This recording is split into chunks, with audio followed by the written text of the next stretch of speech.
Welcome again to RevUP and Awaken.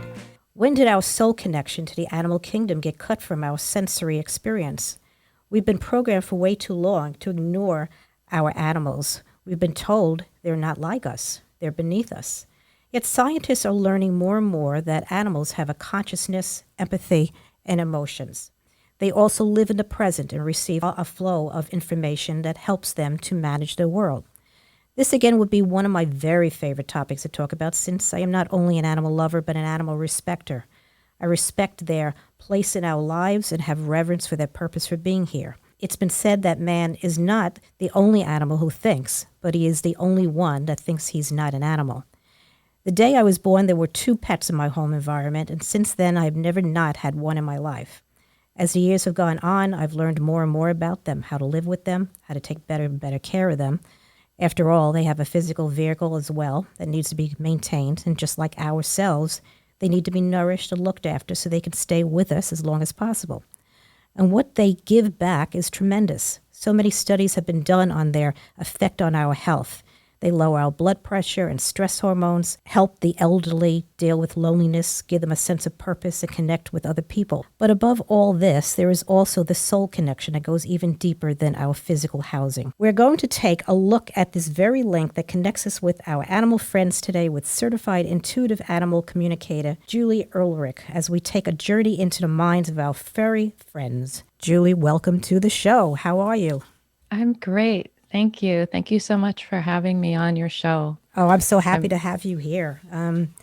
This is like a topic I've always wanted to talk about with someone, and I'd be able to give people a different perspective on what it's like going into the mind of our animals. So how did you get into animal communication?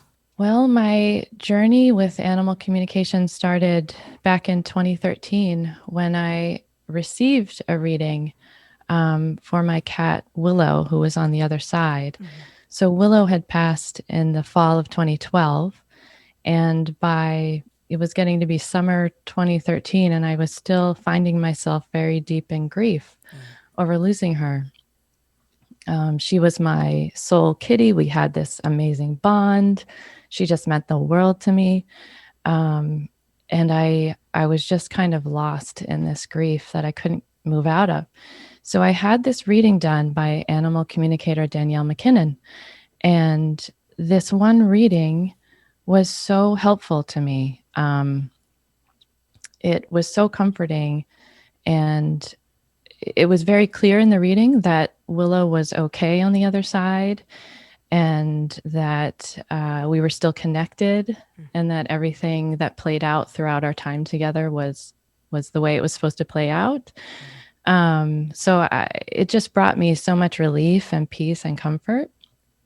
And even though at the time I was studying Reiki, so I was very much into working with energy and things like that, it really never occurred to me that I would become an animal communicator or that I would ever have the ability to do that work. But what happened was, a couple of years after that reading, I was a Reiki master. I was starting my practice. I was doing Reiki for people and animals. And one of my first clients was this lovely woman who lived upstate from me. And she had 3 senior cats, and she wanted me to do distance Reiki for her cats on a regular basis. So the first thing that happened was I was sending Reiki to Barney the cat. And in the middle of the Reiki session, I hear, "I like plants." And it's like one of those moments where you're in a room by yourself and you just start looking around like, what just happened? What was that? And then I saw a picture of cat grass, and I knew that he wanted me to tell his person to buy him cat grass to chew on.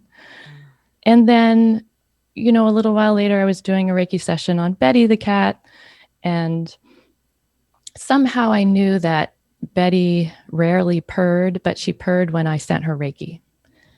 And then after that, I was doing a session on Snowflake, and I saw Snowflake showed me a blue bow on a collar around his neck. And so I was getting these random pieces of information, not quite sure what was happening.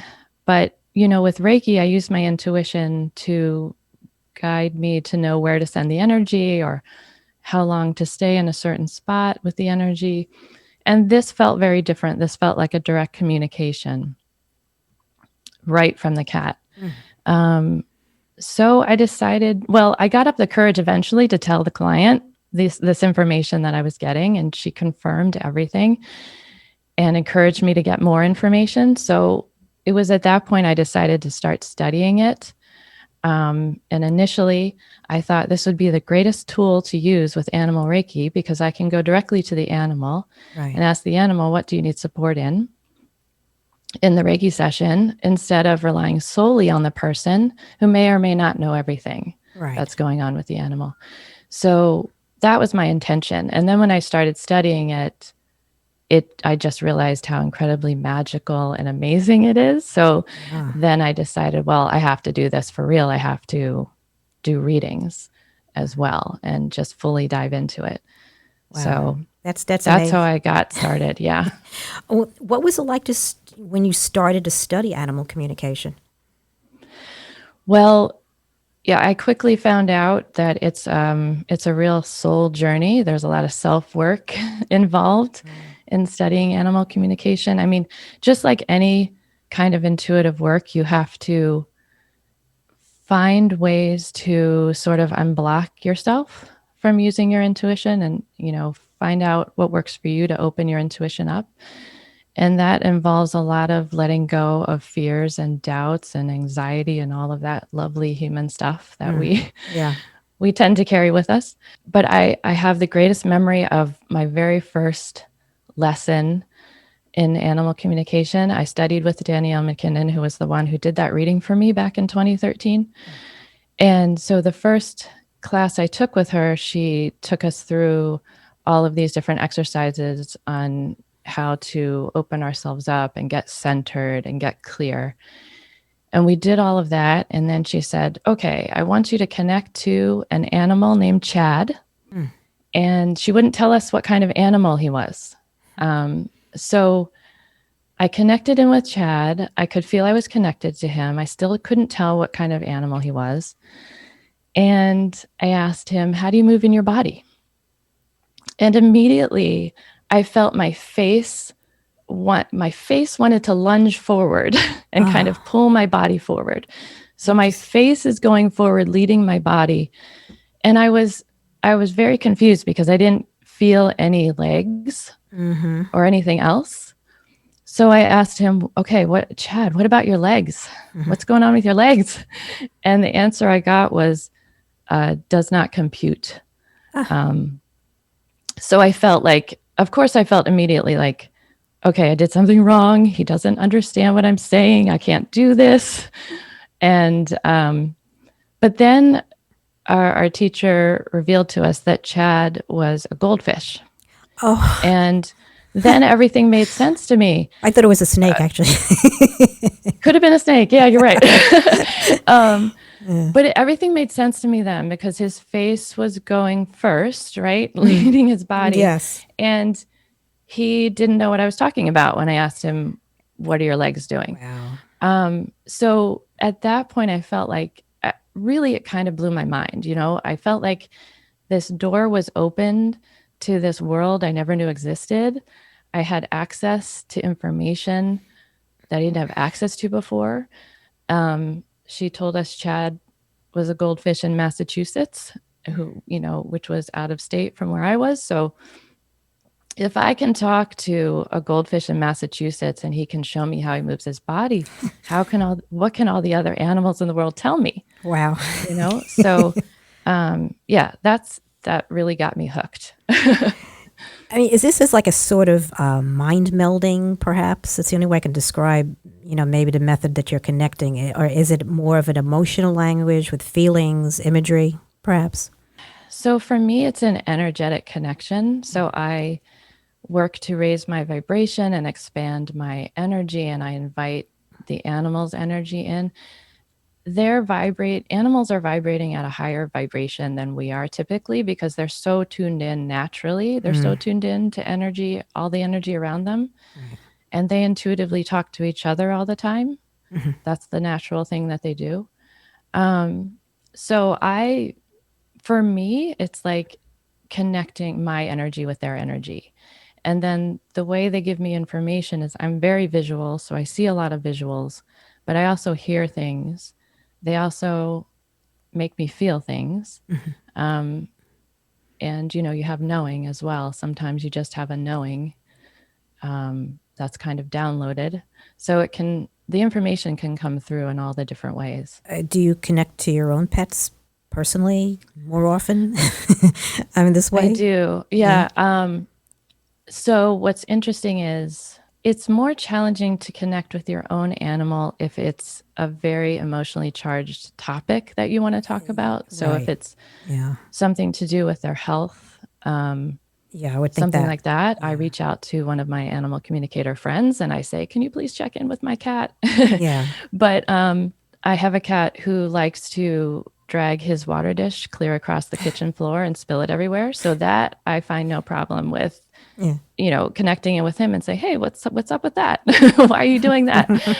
And having studied this, it also makes it, I don't know, it just makes it feel like I have a much deeper connection with my animals in general. So what is soul level animal communication, and is it different from what's known as a pet psychic? Is there a difference? Yeah, so I was trained in soul level animal communication, which means I can talk to your animal about 3D level stuff, like how they feel about their food, what do they think about other animals in the house, or what do they like to play with, things like that. But I can also go to this deeper level, the soul level, where I can talk to them about what they're helping you with in your life or what they're teaching you. So that's why I prefer the term soul level animal communicator to pet psychic, because I'm not sure if people think of pet psychic in terms of like, we're going to go deep with you and your animal and talk about your stuff too. If you think about it, animals are coming into this world already having mastered unconditional love. So they have so much to teach us in that area. Clearly, humankind is still working on that one. Right. And just by virtue of the fact that they are naturally so tuned into energy around them, that's how they go about their life. That's how they move about the world.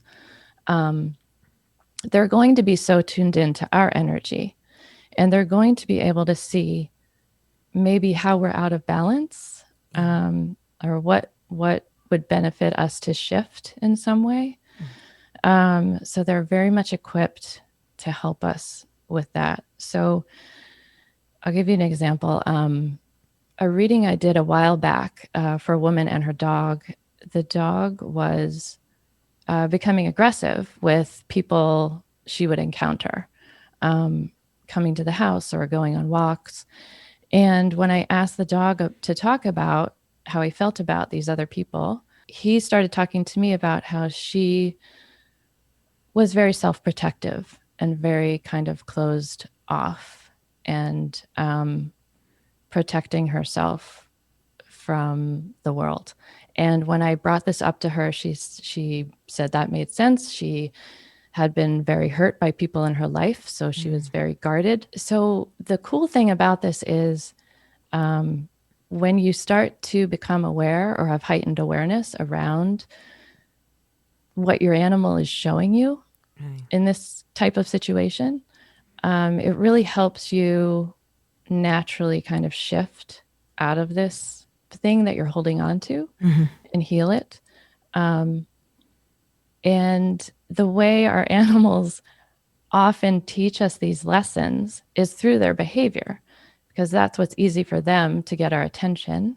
They're going to do something, they're going to amp up their behavior, or they're going to do something that's really quirky that we don't understand that we have to look at, right? We have to notice it and look at it. And then when you figure out how it relates to what's going on in your own energy, then you can, really start to heal and move and grow.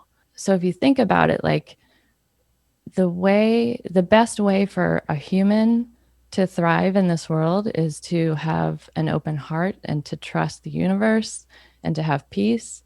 And that's the epitome of being in balance. So that's what the animal can look at and help you help you get there. And there's sort of a reflection of us as Right. to what's going on or how we're handling our lives.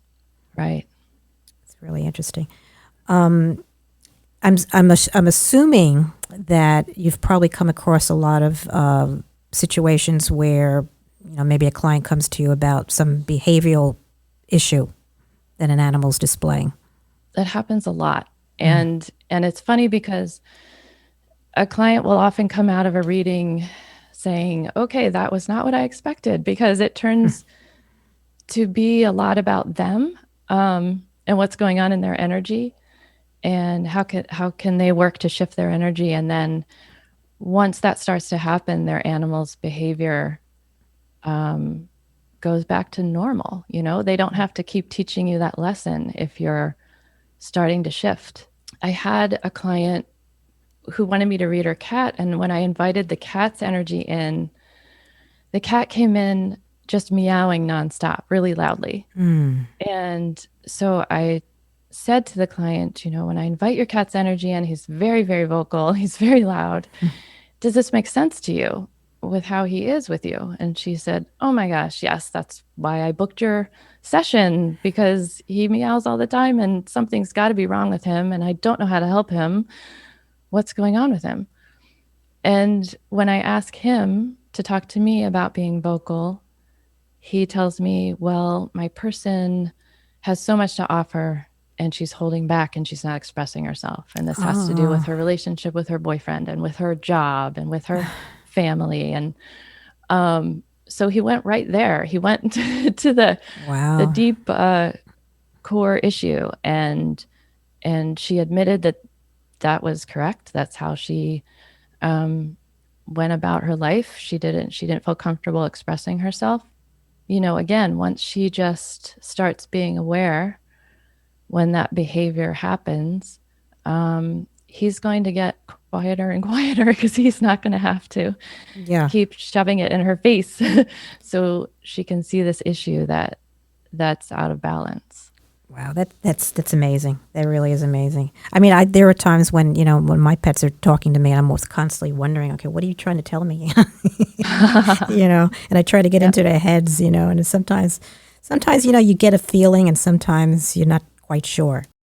Another thing that people tend to do is to look at their body language as well. Is there, and I know that, you know, when they are at their most relaxed and they feel very secure, they usually are on their backs, exposing their stomachs, and they seem to be sort of wriggle their bodies back and forth, you know, in a playful mode. And I always feel that that's a sign that they feel very good. They feel happy to be where they are. Are there any other things that perhaps people can look out for, you know, on a physical level, you know, as a language?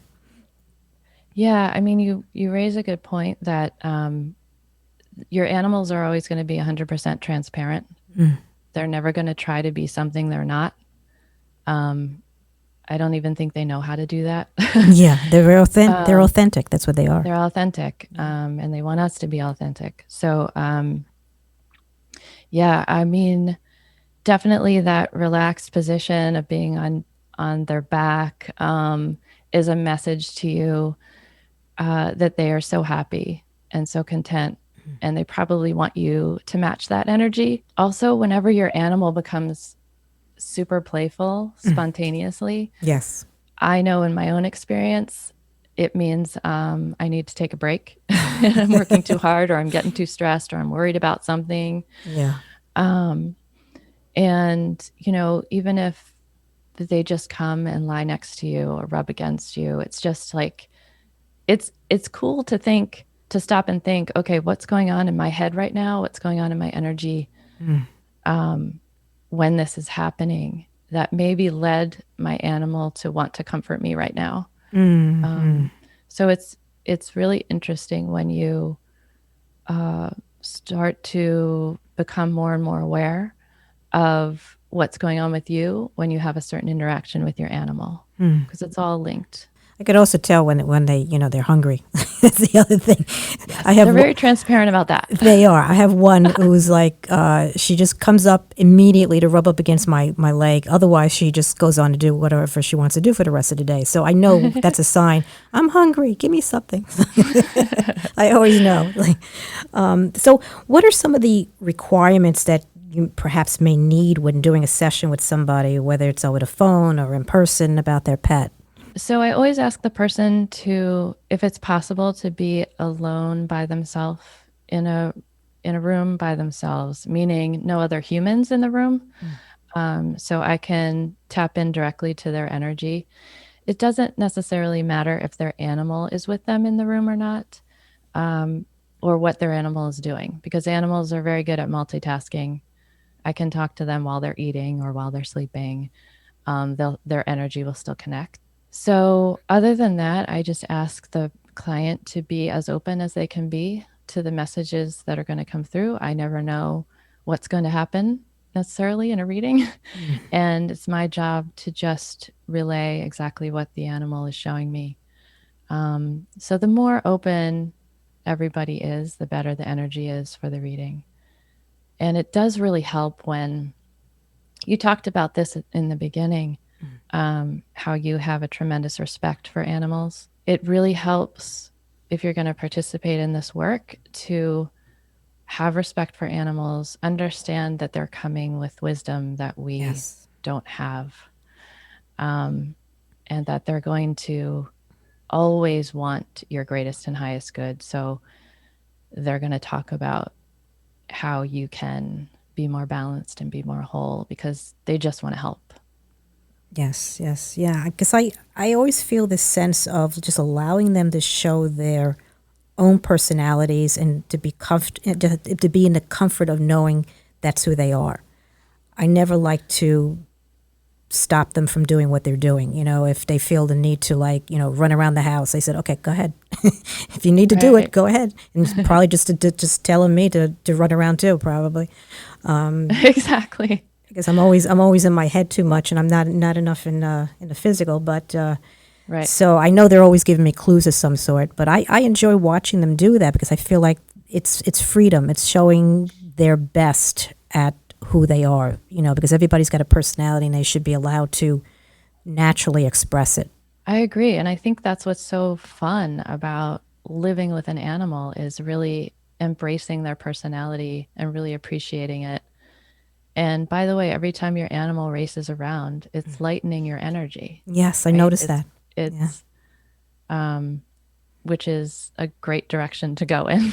Because especially in current times where we tend to just worry and kind of hold on to the bad news that's all around us.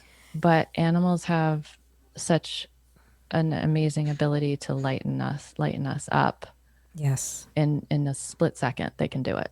I have so many other questions, but I want to keep them for the second part of this show, because I want to get into, transitioning and, what kind of communication you've had. And that, to me, is a very important subject, and I don't want to just race over it. And you also do Reiki on people as well, besides pets. I do. Yes. Just to let people know that as well.